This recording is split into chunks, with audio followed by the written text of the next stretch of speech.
마태복음 21장 33절로 44절까지 보겠습니다. 마태복음 21장 33절로 44절 말씀,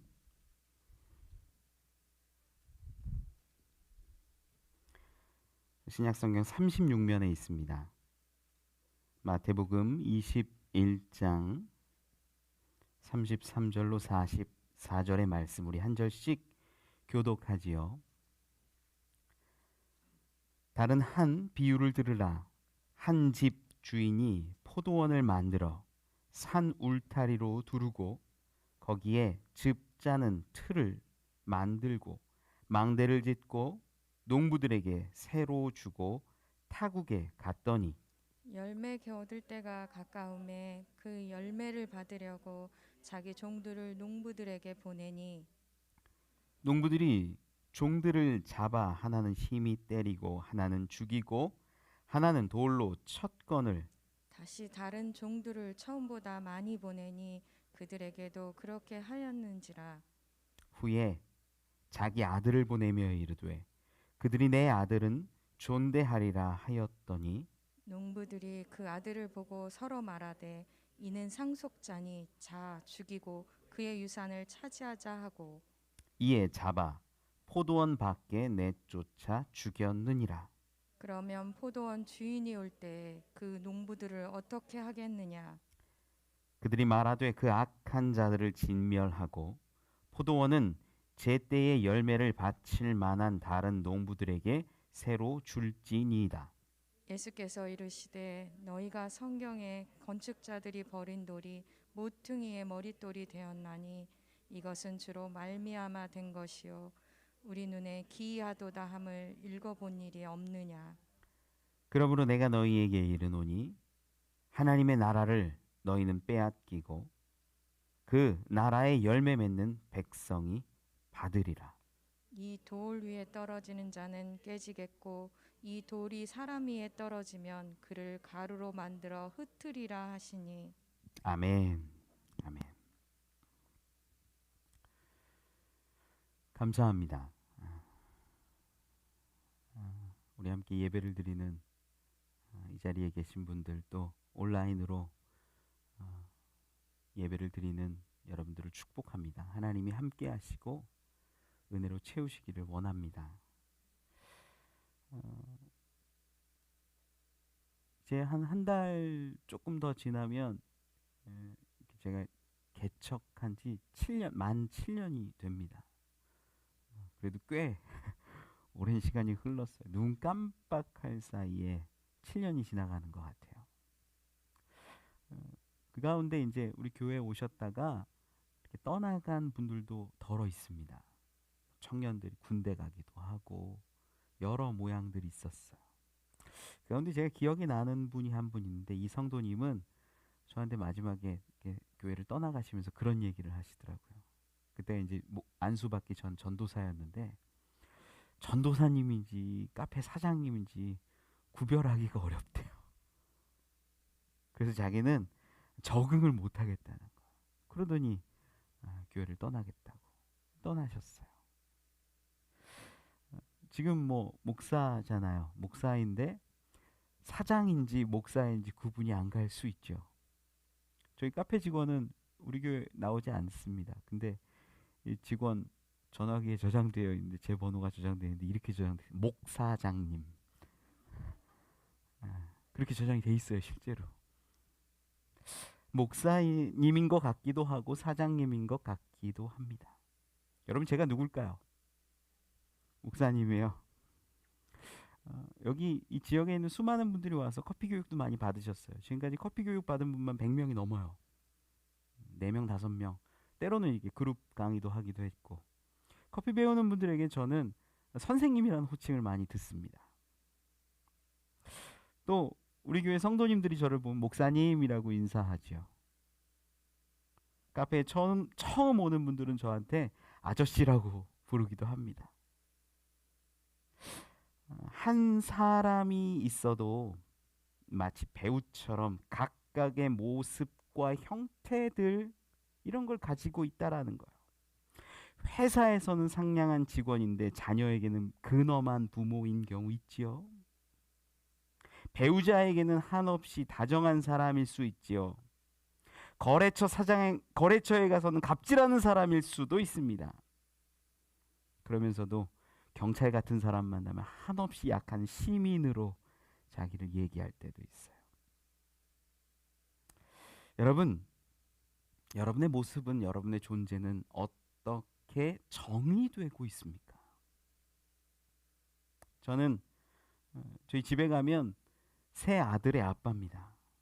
저희 어머니에게는 든든한 아들일 수 있고요. 저희 아내에게는 남편입니다. 이 중에 어느 하나라도 중요하지 않은 게 있습니까? 다 중요하지요. 예수님에 대해서도 많은 사람들이 이런 질문들을 했어요. 야, 예수님은 과연 누구냐? 예수님이 도대체 누구냐? 하나님이냐? 사람이냐? 이런 질문들 정말 많이 했어요.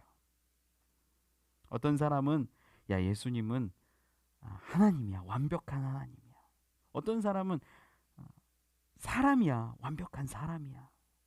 사람이라고 보고 예수님의 가르침을 우리는 이제 생명이고 진리라고 이렇게 여기는데, 그렇지 않고 가르침이나 경전 수준으로 이해하는 사람들도 많아요. 기독교를. 간디 같은 사람은 예수님의 말씀 너무나 좋아했지만 예수를 믿지는 않았어요. 그런 것들 보면 인간의 좋은 가르침 성인 정도로 이해하는 거죠. 여러분, 예수님이 하나님입니까? 사람입니까? 어떻습니까? 어떤 분들은 반인 반신처럼 이해하기도 해요. 절반은 하나님, 절반은 사람. 이런 논쟁 가운데 치열함이 있었지요. 초대교회에 있었던 사도들부터 시작해서 교부들, 수많은 사람들, 신학자들, 감독들 이야기하는데 결론이 안 났어요. 그런데 결론 낸 게 뭐였냐? 예수님은 참 하나님이요 동시에 참 인간이셨다. 어려워요. 이 말이. 완벽한 하나님이면서 어떻게 완벽한 인간이 될 수 있을까?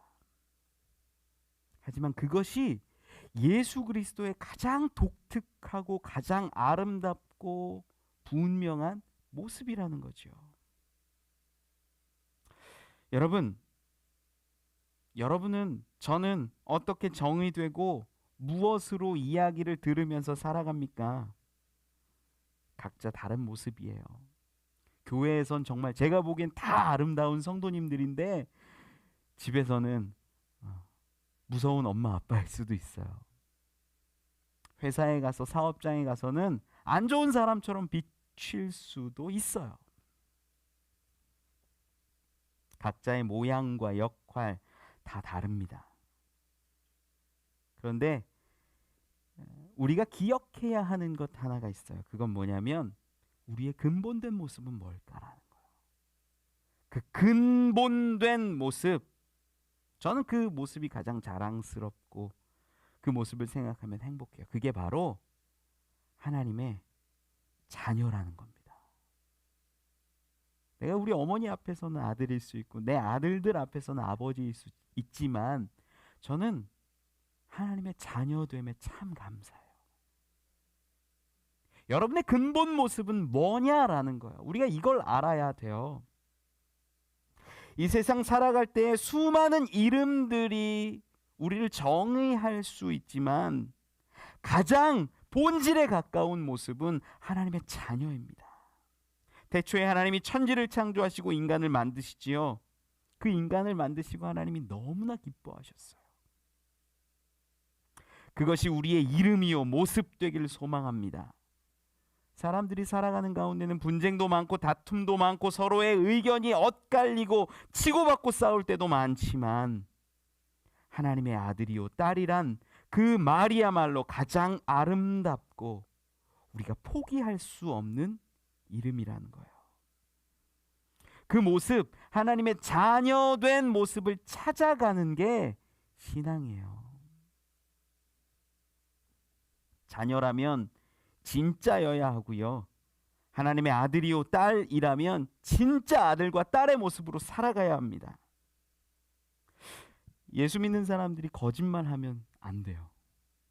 하나님의 아들이면, 하나님의 딸이면, 하나님의 자녀라면 바르게 살아야 돼요. 한 20년쯤 전에, 20년까지는 안 됐구나. 저희 어머니가 의왕에서 작은 아파트에 혼자 계실 때가 있어요. 저는 이렇게 따로 나와 살고 어머니 혼자 계시는데 오래된 아파트를 이렇게 얻어서 싹 수리를 하고 들어가는데, 그 수리하는데 여러 가지 공사하잖아요. 주방도 고치고 뭐도 고치고, 이 샤시를 이렇게 새로 하기로 했어요. 유리창이 너무 오래돼서 샤시를 새로 하는데 제가 가가지고 같이 이제 인테리어 업자한테 가서 계약을 하는 거예요.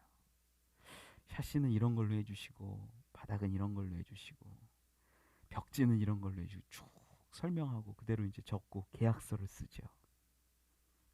공사 다 했다 그래서 이제 가서 봤어요. 공사한 집을 보는데 이 샤시가 제가 처음에 말했던 샤시가 아닌 거예요. 두껍고 그래도 단열이 잘 되는 이 이중 유리로 되어 있는 샤시를 얘기했는데, 이 얇은 유리 그 샤시로 해놓은 거예요.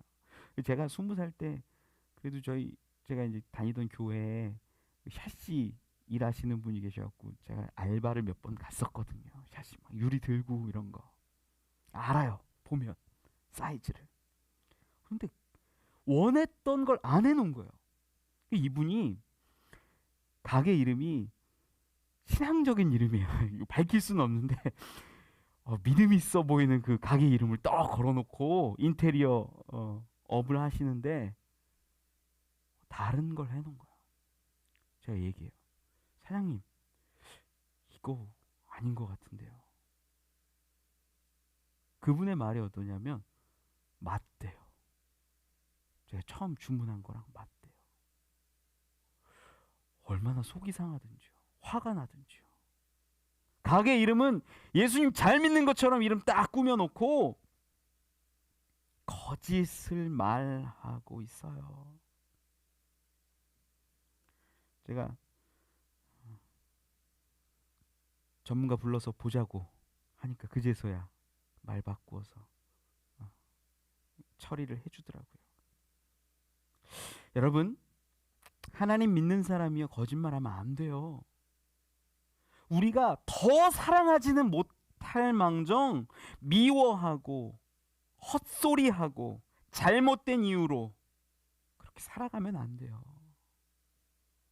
하나님이 정말 살아계심을 믿는 자입니까?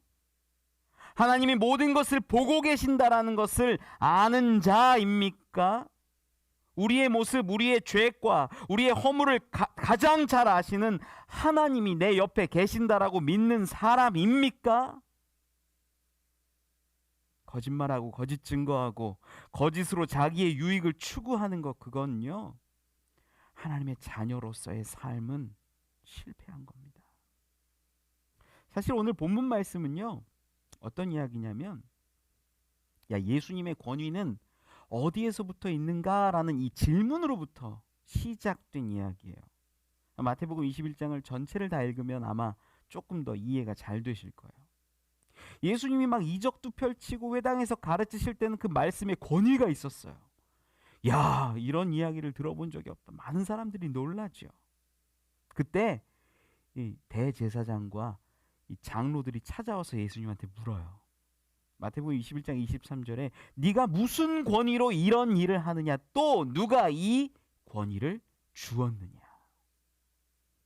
예수님이 행하시고 말씀하시는 수많은 이야기들, 능력들을 보면서 누가 이 권위를 너에게 주었냐라고 묻는 거죠. 많은 사람들은 권위가 있어야 이야기할 수 있다고 생각해요. 권위로부터 명령이, 지시가, 일이 시작된다고 생각해요. 맞아요. 성경에서 고백하는 예수님은 하나님의 독생자요 외아들이라는 것을 우리는 알아요. 그렇게 복종하기도 하죠. 우리는 성경에서 고백하는 그 예수 그리스도, 그 말씀이 우리에게 있기 때문에 쉽게 받아들일 수 있는데, 이 당시에 예수님과 함께 살았던 사람들은 도대체 너가 누구냐? 도대체 너가 말하는 게 어디에서부터 온 권위냐? 사람으로부터냐? 하나님으로부터? 하늘에서부터냐? 뭐 이런 질문들을 하는 거죠. 그때 예수님이 세례 요한을 예로 들면서요, 대답하세요. 야, 요한은 그럼 어디에서 왔느냐? 대답 못하죠. 감히 대답 못해요. 이렇게 얘기해도 문제고 저렇게 얘기해도 문제고. 오늘 이야기는 그 다음에 예수님이 가르쳐 주시는 말씀이에요. 포도원 비유 이야기죠. 포도원 주인이 이 넓은 땅에다가 울타리를 쳐서 좋은 포도원을 만듭니다. 아마 돌들도 캐내고 잘 가꾸었을 거예요. 그 가운데 성경을 보니까는 집자는 틀도 만들었어요. 포도주 만드는 거죠. 망대를 짓고 혹시 뭐 울타리가 허물어지진 않을까, 다른 동물들이 와서 해치진 않을까, 이런 것들도 다 볼 수 있게 준비해 놔요. 돈을 들이고 열심을 들이고 일을 해요. 아름다운 포도원을 가꾸어 놓고 농부들에게 세를 주고 타국으로, 외국으로, 다른 나라로 떠납니다. 그리고 이제 포도가 이 수확할 때쯤 되어서 이 몫을 받으려고 종들을 보내는 거예요. 근데 그 종들을 어떻게 합니까? 하나는 죽이고, 하나는 뭐 돌로 치고 때리고 뭐 이러면서 종들을 다 없애버린 거예요. 이 주인의 마음, 아끼는 종들이었을 텐데 또 종을 보냅니다. 더 많이 보내요. 이번엔 더 많이. 처음에도 3명 보낸 걸로 지금 기록되어 있는데 더 많이 보내요. 그런데 그들도 또 죽이고 치고 쫓아냅니다. 37절에 보니까 그리고 나서 안 되었던지 이 주인이 아들을 보내요. 자기 아들을 보내며 이르되 그들이 내 아들은 존대하리라 하였더니. 그런데 이 포도원에 있는 농부들이 그런 생각을 합니다. 야, 이 사람 왔네. 이 사람은 보니까 상속자야. 그 주인의 아들이야. 얘 죽으면 포도원은 우리 거야. 내 거야. 그의 유산을 차지하자. 이 마음을 갖고 어떻게 해요? 포도원 밖에 내쫓아 죽였느니라. 이 이야기가 무슨 이야기입니까? 이 비유의 말씀은 예수님은 하나님의 아들이고 그 독생자 되시고 권위 있고 권세가 있습니다. 주인의 것을 주인에게 돌리라 라고 종들을 보내었지만 그 종들을 죽여버리고 돌로 치고 쫓아냅니다. 그리고 수차례 그렇게 한 다음에 마지막에 그 아들이 왔는데도 그 아들까지 죽였다라는 이야기예요. 여러분, 포도원 주인의 아들처럼, 그 죽음처럼 우리는 지금 그 상황들을 보고 있어요. 하나님이 포도원의 주인이시고 이 땅의 백성들, 저와 여러분이, 이 당시 대제사장이, 장로들이 농부였을지 몰라요. 하나님의 나라를, 하나님의 포도원을 아름답게 가꾸고 그 열매들을 바라고 계신데 거기서 우리는 뭐 하고 있냐면 우리의 배만 불리면서 하나님의 종들, 하나님의 아들을 죽이고 홀대하고 내쫓고 돌로 치고 있다라는 거죠. 우리가 주인이라고 생각합니다. 우리가 주인의 자리에 앉으려고 하는 거예요. 저는 이 이야기를 통해서 진짜 농부는 농부 되어야 한다, 청지기는 청지기 되어야 한다라는 것들을 우리가 깨달을 수 있기를 원합니다. 하나님의 자녀는요, 자녀의 일을 할 때, 자녀의 역할을 할 때 자녀로 살아가요. 자녀라는 이름이 중요한 게 아니라 그에 걸맞는 모습으로 살아가는 것이 가장 아름다운 일 됩니다. 오늘 말씀을 통해 하나님의 외아들, 그 독생자 예수 그리스도를 깨닫고 영접하며 우리의 참된 위치, 회복하고 청지기의 삶을 살 수 있기를 소망합니다. 첫 번째는요, 우리는 주인이 아니라 청지기라는 겁니다. 이 주인이 종을 보낼 때 농부들이 어떻게 반응을 합니까? 주인 대신에 온 종들을 심히 때리고 하나는 죽이고 하나는 돌로 치지요. 주인은 종들을 더 많이 보냅니다. 그들도 그렇게 하고 아들까지 보냈는데 이 농부들은 아들마저도 죽여요. 여러분 가만히 생각해 보세요. 이게 정상적인 소작농과 주인의 모습입니까? 여러분 정상적이에요? 지금 이게? 주인이 누군데, 그곳을 가꾸고 울타리를 치고 만든 게 누군데, 이 소작농들이, 농부들이 내 거라고 생각을 해요. 옳지 않습니다. 잘못됐습니다. 청지기는 청지기의 이름으로 소작농으로서 그 존재가 결정되는데, 그 모습이, 그 반응이, 그 행위가 자기가 주인인 척 살아가고 있다라는 거예요. 여러분은 여러분 존재에 걸맞는 행동들을 하고 계십니까? 하나님의 자녀라는 그 지위에 걸맞는 일들을 하고 생각을 하고 반응하며 관계하고 계십니까? 군군신신 부부자자라는 말이 있지요. 군주는 군주답고 신하는 신하다워야 하고 아버지는 아버지답고 자녀는 자녀다워야 한다. 지금 이 세상이요, 자기의 모습을 그대로 드러내지 못하고 있을 때가 얼마나 많아요. 부모가 자녀를 학대합니다. 부모가 사랑으로 온전히 돌봐야 하는데 학대하고 아이가 죽어가고 다치는 일들이 허다해요. 뉴스에서 그런 소식들을 볼 때마다 너무 마음이 아파요. 어떤 자녀들은 부모를 학대합니다. 가끔 나오는 폐륜이라는 행위들을 저지를 때도 있어요.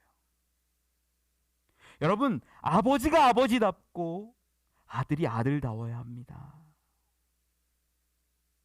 하나님은 하나님다우시고 자녀된 우리는, 성도된 우리는, 청지기 된 우리는 그 모습이어야 한다라는 거예요. 겉으로는 교회에 오고 이 안에 모여 있는 것 같고 주님 제가 죄인입니다라는 입술의 고백은 정말 잘하는데 우리의 모습은, 우리의 삶은 전혀 달라지지 않았다면 그것은 저 농부들의 삶과 전혀 다를 바가 없다라는 거예요. 우리에겐 그리스도인이라는 정말 아름다운 이름이 있어요. 그런데 어느 순간 그리스도인이라는 이름이 창피하게 되었어요.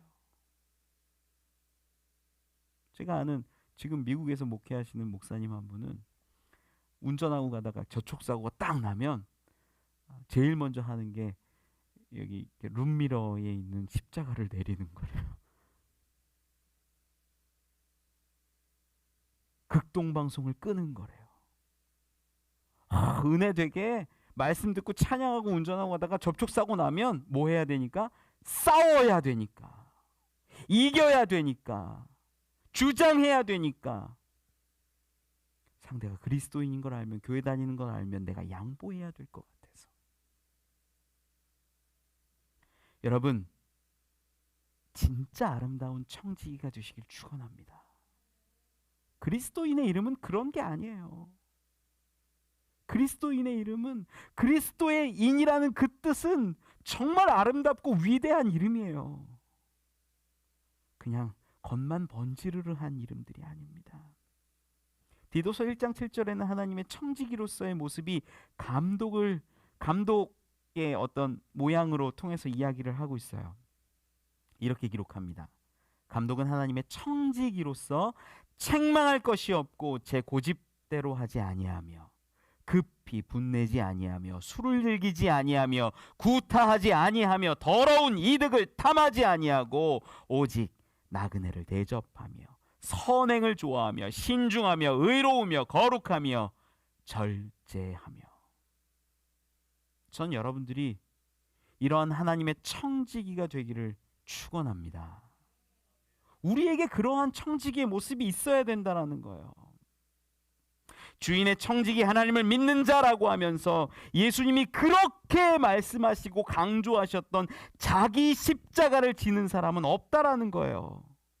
저마다 자기 옳은 대로, 자기 생각한 대로 할 뿐이지요. 이게 바로 자기가 주인 행세하는 거예요. 교회를 바라보며, 가정을 바라보며, 사회를 바라보며 내가 주인이냐. 예수님과 동시대를 살았고 예수님에게 세례를 주었던 그 세례 요한의 예를 예수님이 드셨기도 하지요. 오늘 본문 앞에 이야기하는 장면 32절에 보면 이렇게 기록해요. 요한이 의의 도로 너희에게 왔거늘 너희는 그를 믿지 아니하였으되 세리와 창녀는 믿었으며 너희는 이것을 보고도 끝내 뉘우쳐 믿지 아니하였도다. 세례 요한을 가리켜서 하나님의 종처럼 너희에게 보냈으나 너희는 받지 않았고 회개하지 않았고 믿지 않았고 그를 죽였지 않느냐라고 말씀하는 거예요. 그런데 이 세리와 창녀는 믿었다라고도 말씀하시죠. 예수님에게 너의 이 대제사장과 장로들이 물어요. 너의 권위는 너의 권세는 어디에서부터 왔느냐? 그들은 믿지 않아요. 그들은 듣지 않아요. 뉘우치지 않아요. 32절에 요한이 어떻게 왔냐? 의의 도로 너희에게 왔거늘 의의 도. 하나님의 나라를 이루라. 하나님의 땅이 하나님 것 되게 하라. 하나님이 통치하게 하라. 하나님 말씀이 살아나게 하라. 회개하라 라고 선포하는데 그들이 듣지 않았다라는 거예요. 그저 들었던 사람, 회개했던 사람 몇 명은 세리요 창녀 같은 사람들에 불과했다라는 거죠. 여러분, 교회 다닌다고 다 교인이 아닙니다. 우리가 대제사장, 장로와 같을지도 몰라요. 말씀이 우리에게 있어도, 말씀 아무리 많이 듣고 선포해도 배워도 우리가 회개하지 않고 믿지 않는다면 제사장들과 장로와 농부와 우리가 뭐가 다르겠습니까? 우리는 주인의 종을 죽였고 세례 요한을 죽였고 예수님을 죽였습니다. 지금도 그러하다라는 겁니다. 우리는 예수님의 자리, 아들의 자리, 상속자의 자리, 왕의 자리에 앉지 않기를 원합니다. 그 행위를 내려놓기를 원합니다. 다 주의 것, 다 주님의 역사, 다 주님의 은혜. 이게 청지기의 삶이라는 거예요.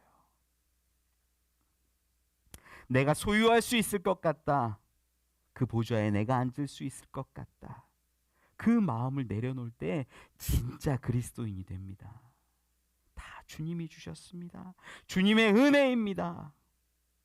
우리가 이렇게 회개하지 않고 돌이키지 않고 청지기의 삶을 살지 않는다면, 내가 주인 행세한다면 어느 날 하나님이 오시는 그날은 우리에게 심판의 날이 될 수 있어요.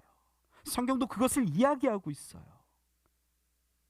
여러분, 내가 포도원 주인이라, 내 삶의 주인이라, 물질의 주인이라, 내 것의 주인이라, 내 육신도 내 것이라 생각했다면 그 모든 주인됨을 내려놓고 청지기의 삶을 바라보십시오.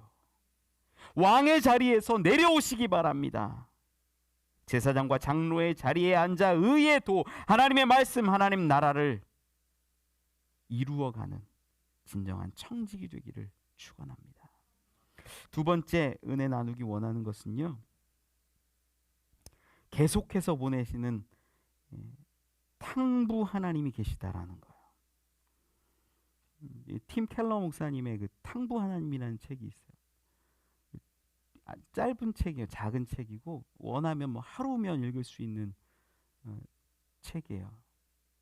거기 나오는 내용은 이제 탕자 비유를 들어서 하나님이 멀리 떠난 그 아들 은혜로 받으시고 또 집 안에 있었던 이 아들도 돌이키신다라는 그런 은혜의 내용입니다. 저는 내용도 참 좋고 목사님의 탁월함들이 묻어나는데 이 제목을 보았을 때의 강렬함이 잊혀지지가 않아요. 탕부 하나님. 모든 것을 소비하시고 허랑방탕하게 쓰신 하나님. 하나님은 우리를 향해서 모든 것을 내어주시는 분됨을 여러분 깨닫고 믿으시길 바랍니다. 시편 94편 14절에 이렇게 기록합니다.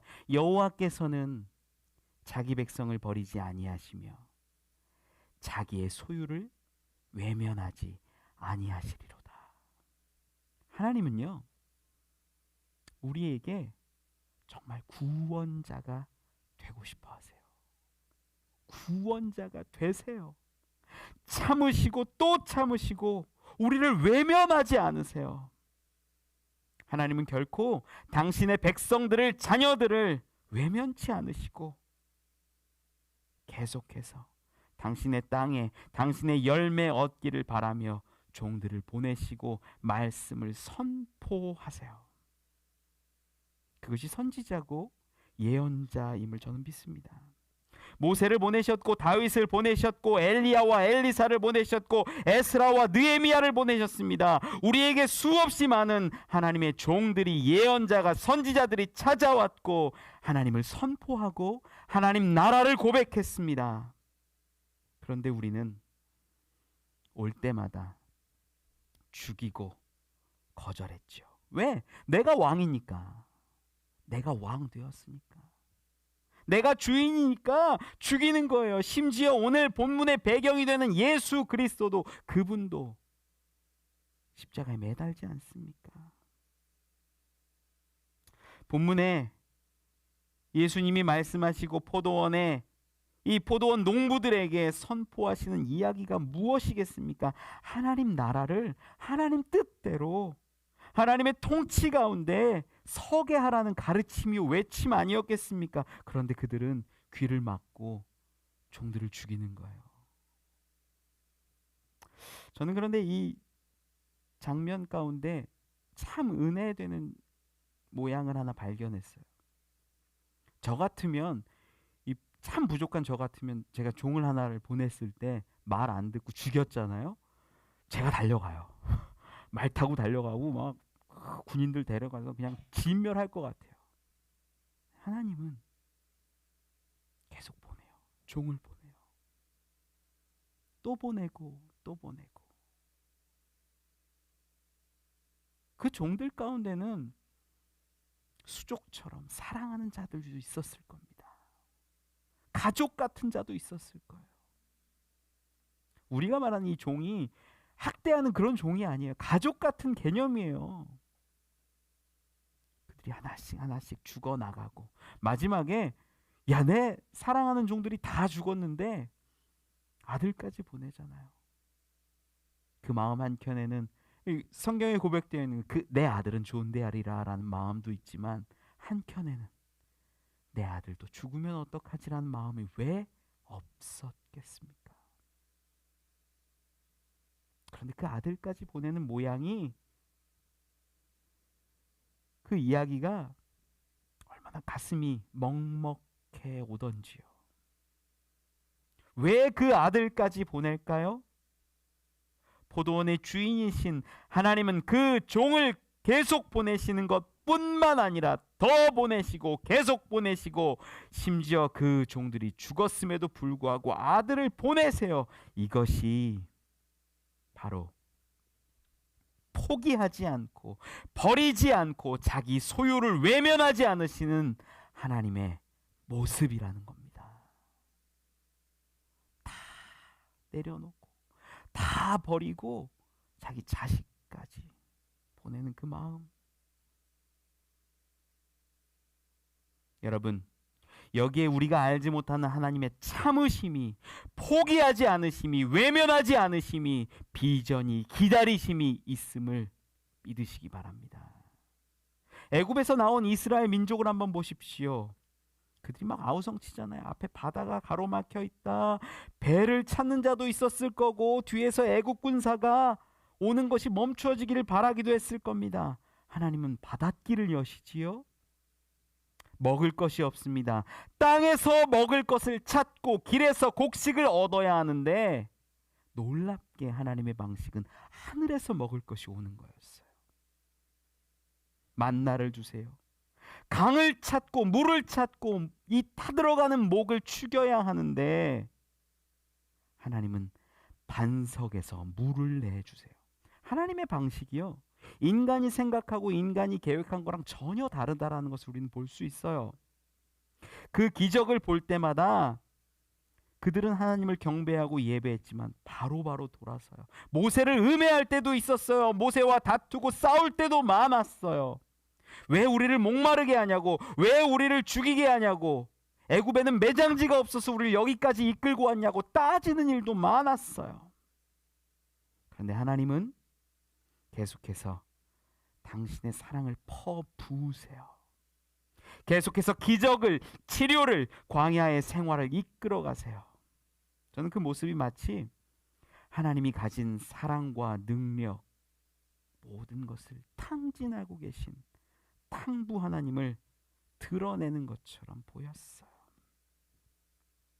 그 보내주심, 종들을 보내시는 그 모습, 그 사랑의 표현이 농부들에 의해서 계속 거절당합니다. 계속해서 죽임당합니다. 사람들이 복음을 받지 않고 회개하지 않습니다. 하나님의 그 사랑을 받아들이지 않습니다. 그리고 해도 되지 않자 하나님은 마지막 그 아들 예수 그리스도 독생자를 보내주시죠. 그런데 지금도 이 예수님을 거절하는 자가 참 많다라는 거예요. 예수 그리스도는 지금도 거절당하고 계세요. 지금도 사람 앞에 갔는데 죽임당하는 것처럼 거절당하고 외면당하실 때가 많아요. 수많은 사람들이 우리 그리스도인들을 욕하면서 예수님을 욕합니다. 거절합니다. 자기가 왕이라 여기고 자기 뜻대로 행합니다. 하나님 나라, 하나님이 만드신 세상, 하나님의 뜻으로 이루신 이 땅에 자기가 왕이 되어서 자기 마음대로 행하고 불법을 저지릅니다. 그렇게 예수님은 또 처참하게 거절당하고 거부당합니다. 저는 예수님이 세리와 창녀뿐만 아니라 대제사장과 장로들에게, 바리새인들에게, 모두에게, 저와 여러분에게 영접되시길 바라고 계신 줄 믿어요. 예수님은 그걸 기다리고 계시고, 그래서 우리의 마음 문을 두드리고 계신 것은 아닐까요? 예전에 저희 어머니 원사님 그런 얘기를 하신 적이 있어요. 한참 전도 많이 하실 때 가정에 찾아가고 또 찾아가고 그런답니다. 관계가 좋을 때는 인사도 잘한대요. 교제도 잘한대요.